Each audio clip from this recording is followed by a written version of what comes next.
You're tuned into the Now Morning Show where Raucous' selection is on point. Woman is boss indeed, at least in this next conversation, as we're talking about the International Women's Forum of Trinidad and Tobago, as they are honoring 4 outstanding women at a gala awards ceremony.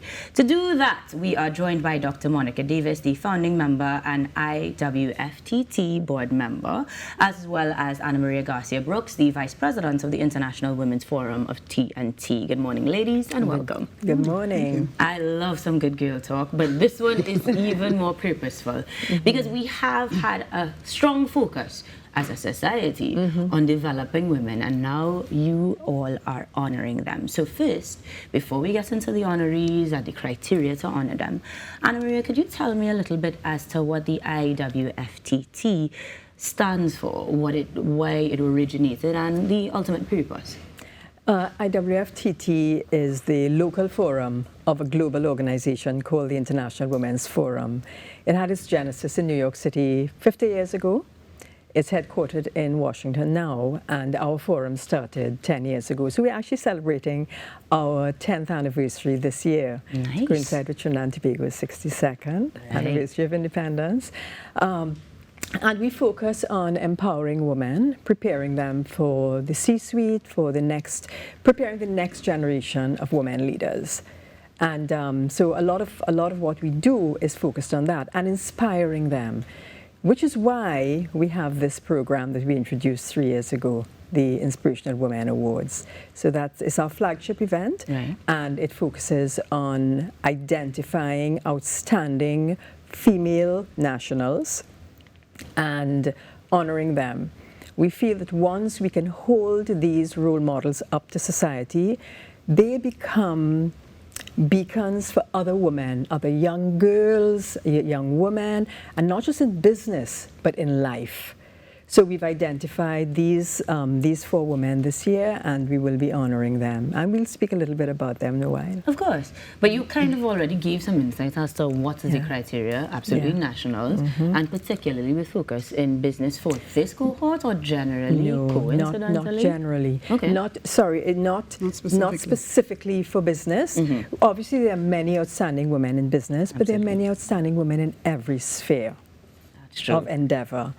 And when you look at this year's awardees, you recognize the civil society has women who very often go unnoticed. And although the 2 that we are recognizing this year, one is very well known, but it's in many, many areas: the arts, music, science, engineering, law, business. Everywhere. Any area in which they are making a substantial impact. They are developing this country, they are an inspiration to others, and they're doing good work. Now, Dr. Davis, you would know of doing good work as well. And in terms of your role or your involvement therein, not just in terms of the event, but perhaps the selection process, maybe you can give us a little bit of insight into some of the criteria? Right, sure. Well, as you would expect, the criteria need to be rigid and rigorous so that there can be no doubt as to who our final representatives are. So we have actually a nomination committee and a selection committee and an International Women's Awards Committee, of which Anna Maria is the chair, and she's doing a great job for the last few events.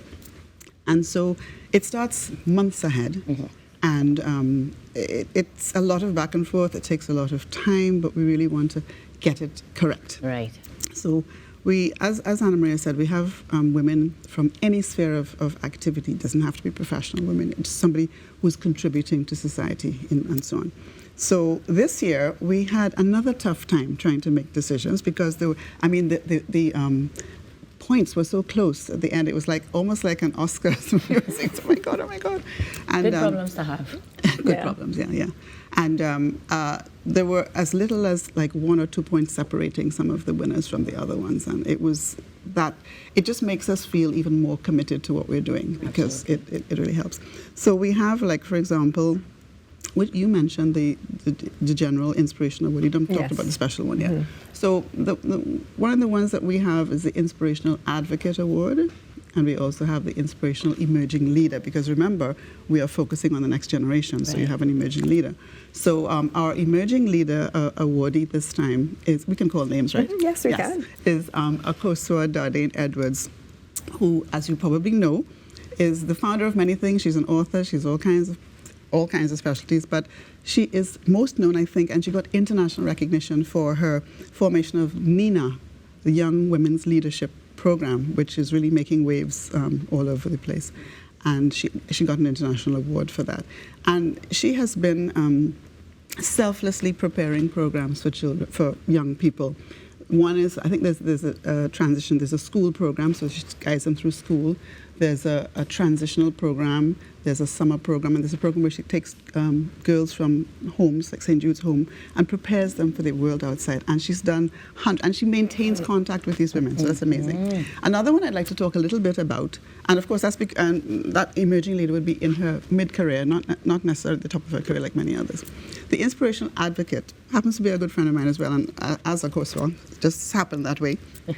But Dr. Judith Gobin, who is professor, first female professor of life sciences at the University of the West Indies, and I'm very proud to say that we worked together some 20 years ago when I was doing some environmental engineering work. Okay. So she came to teach the course, the life sciences course, the marine biology course for me for the first 3 years till I got my feet wet. She's amazing. She has this group of scientists that recognized her internationally and decided, look, we're going to name a worm after you. Yep. And they call this is a deep sea tube worm. Look it up. Deep sea tube worm. And the name is Lamellibrachia Judy Gobini. Yeah. I mean, how much better than that can you get?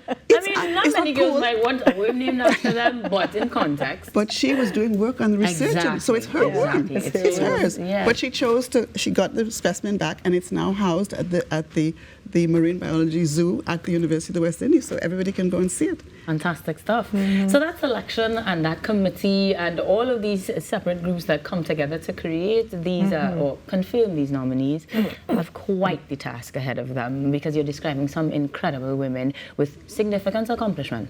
I particularly like that succession planning almost is there, because we're looking at future generations.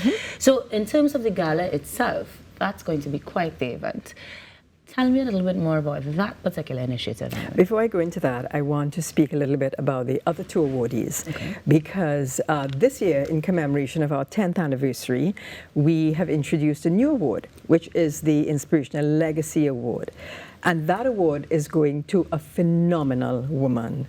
When you read about her and you look at her, her entire life has been dedicated to a particular cause. And this year it's going to Rhonda Mengo.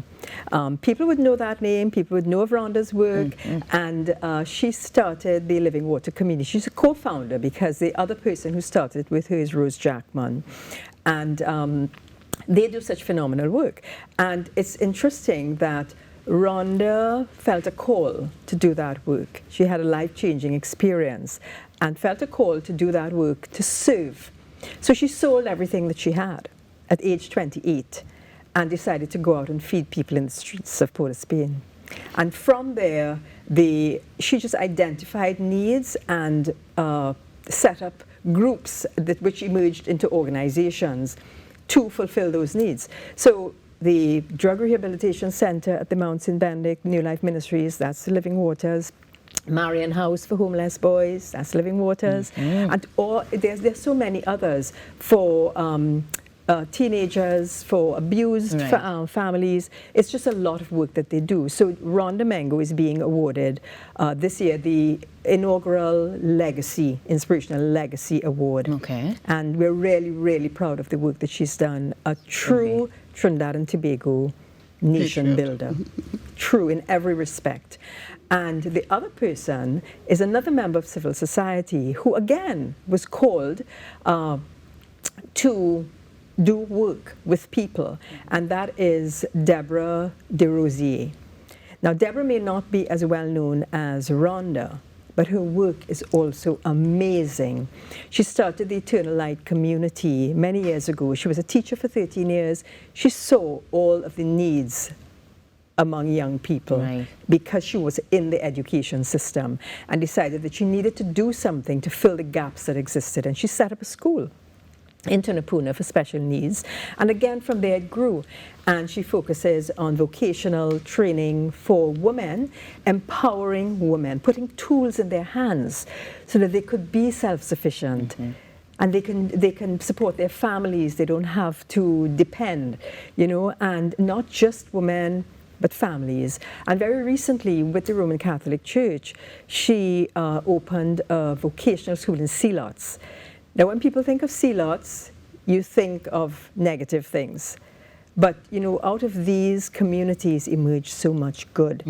And sometimes we turn blind eyes to the good that exists in there. She sees it.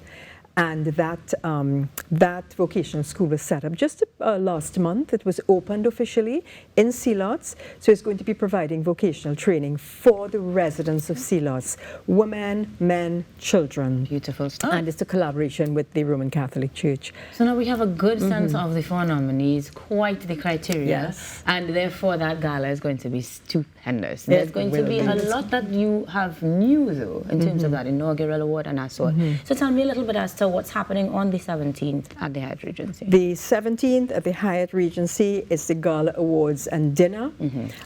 It starts at 6 o'clock with a welcome reception. Then we go straight into the awards and dinner at 7.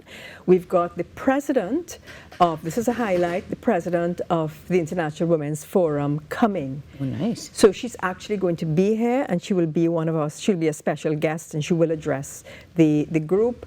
We're expecting, the tickets are going very well. And where can we get those? Well, you can get from any member of the committee, and I can give some numbers at the end.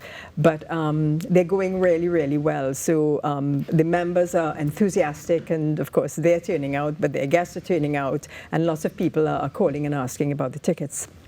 And guests of awardees as well. Guests of guests of awardees, because they want to come and support the awardees. Of course, of course. So there will be a number of speeches. The awardees will be honored. We had special awards designed this year, the hummingbird. Glass hummingbirds, and they were designed by the Kingston Glass Company. It's actually owned, it's based in Canada, but it's owned by a Trinidadian woman. Right, we're keeping it a Trinidadian woman. We keep it on owns theme this. there. Yeah, absolutely. And she has designed some fabulous awards. So we're just excited to show them. really excited. We're just so happy that one of our members on the committee knew the person who's doing this. So that just keeps the connection going. The connections are inevitable. Now, I'm sure connections are something, some of the things that people are piqued about, not just the event itself and how to get their tickets, but if somebody wanted to find out more about these organizations, where can we go? Oh, well, we've got a website. So it's Some things need updating. IWFTT.org. www.IWFTT.org. So they can go on the website. There's information on us, all of the members. We are 50 strong right now after 10 years, and growing. In the process of updating the website too, because lots happens every year, so you have to keep changing. And lots more will happen, so that I know we will check in with you all later on this year after the Gala Awards and celebrating 11th and 12th days. So that I'm very glad that you joined us this morning, not just because you all told us about the event, but you highlighted some incredible women that you too can be a part of the highlight of if you should head on down to the Hyatt Regency on the 17th of September. We're going to wrap things up here, but let me say thank you very much to the Vice President of the International Women's Forum, TNT, Anne-Marie Garcia Brooks, as well as Dr. Monica Davis, the founding member of the IWFTT. A founding member. We had quite a few. Yes, a founding member. Taking the time to highlight incredible women within our society and give us more inspiration that you're going to join us after these messages for here on the Now Morning Show. Thank you, ladies. Thank you.